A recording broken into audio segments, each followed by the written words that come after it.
শীতকালের রাতে কড়াইশুঁটির কচুরি আর মটরশুঁটি দিয়ে নতুন আলুর দম মোটামুটি সবারই প্রিয়।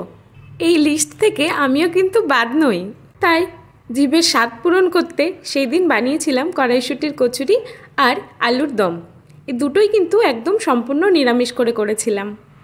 নিরামিষ আলুর দম করলে এর মধ্যে হিং দিয়ে করলে আমার কিন্তু খুব ভালো লাগে।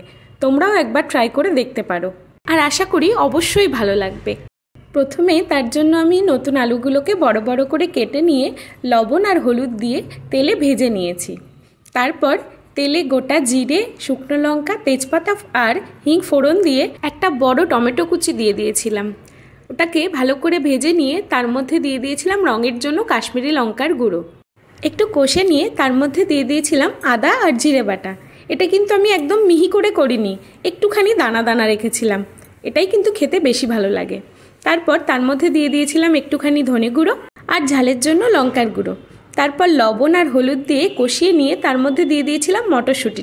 আবারও ভালো করে কষিয়ে নিয়ে যখন তেল ছাড়লো তখন তার মধ্যে দিয়ে দিলাম আলুটা। আলু দিয়ে আরও 2 থেকে 3 মিনিট নেড়ে নিয়ে তার মধ্যে দিয়ে দিলাম জল। এরপরে আলুটা ফুটতে থাকুক, ততক্ষণ আমি নিয়ে নিয়েছি আটা। আমি কিন্তু এখানে আটা দিয়েই বানাচ্ছি। আটার মধ্যে দিয়ে দিলাম একটুখানি লবণ আর মিষ্টি স্বাদের জন্য একটুখানি মিছরি গুঁড়ো।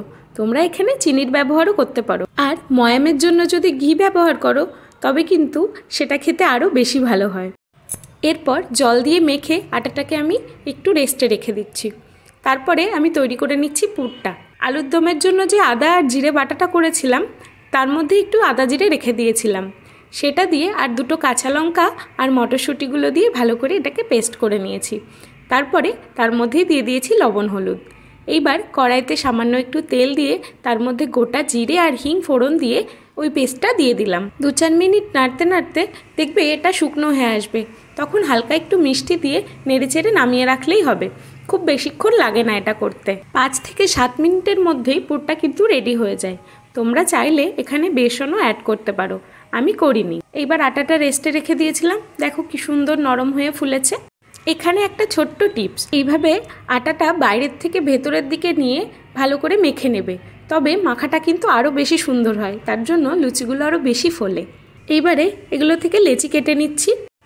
একটু বড় বড় করেই লেচি কেটে নিয়েছি। এরপরে এরকম গোল বাটির মতো শেপ দিয়ে তার মধ্যে ভরে দিয়েছি পুরটা। একটু বেশি করে পুর দিলে খেতে কিন্তু বেশি ভালো লাগে। তারপরে এরকমভাবে মুড়ে এক এক করে সব কটাকে আমি এরকমভাবে রেডি করে নিয়েছি। এগুলো করছি আর ছোটোবেলার স্মৃতিগুলো মনে পড়ে যাচ্ছিল।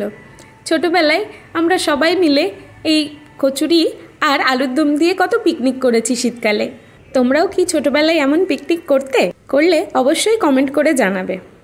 দেখো লেচিগুলো আমার সব তৈরি হয়ে গেছে। এরপর আমি একটুখানি তেল দিয়ে লুচিগুলোকে বেলে নিচ্ছি। আমি কিন্তু এখানে সর্ষের তেল দিয়েই ভাজবো। তেলটা একদম ফুল হিট দিয়ে ভালো করে গরম করে নিয়েছি। দেখো ছোট্ট একটুখানি আটা এর মধ্যে ছেড়ে দিয়েছিলাম, কি সুন্দর ফুলে সঙ্গে সঙ্গে উঠে গেল উপরে, অর্থাৎ তেলটা গরম হয়ে গেছে। এরপর এক এক করে লুচিগুলো আমি ভেজে নেব। আর জানো তো লুচি ভাজতে ভাজতে কি হয়েছে? আমি এখানে খুন্তি দিয়ে লুচিগুলো ভাজছি, আর আমার বর বলছে, তুমি ঝাঁঝরি দিয়ে লুচিগুলো ভাজতে পারছো না, খুন্তি দিয়ে কেন ভাজছো? এই শুনে আমি আমার বরকে বলছি, আরে তুমি জানো না তোমার বউ এক্সপার্ট, খুন্তি দিয়েই লুচি ভেজে ফেলবে। দেখো তুমি কেমন ভাগ্যবান, এরকম একটা ভালো বউ পেয়েছো।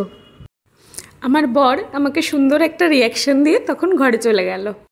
এদিকে তখন আমি ঝটপট লুচিগুলো ভেজে ফেললাম, আবার খেতেও তো হবে নাকি। আর সত্যি বলছি, এই হিং দিয়ে নিরামিষ আলুর দম আর কড়াইশুঁটির কচুরি খেতে যে এতটা ভালো হয়েছিল তোমরা একবার করে দেখলে বুঝতে পারবে। আর আটা দিয়ে লুচিটা করেছিলাম বলে মনে করো না কিন্তু খারাপ হয়েছে, সত্যিই খেতে খুব ভালো হয়েছিল। আর একদম সফট সফট হয়েছিল, আর ভেতরে একদম পুর ভরা। দেখতেই পাচ্ছ।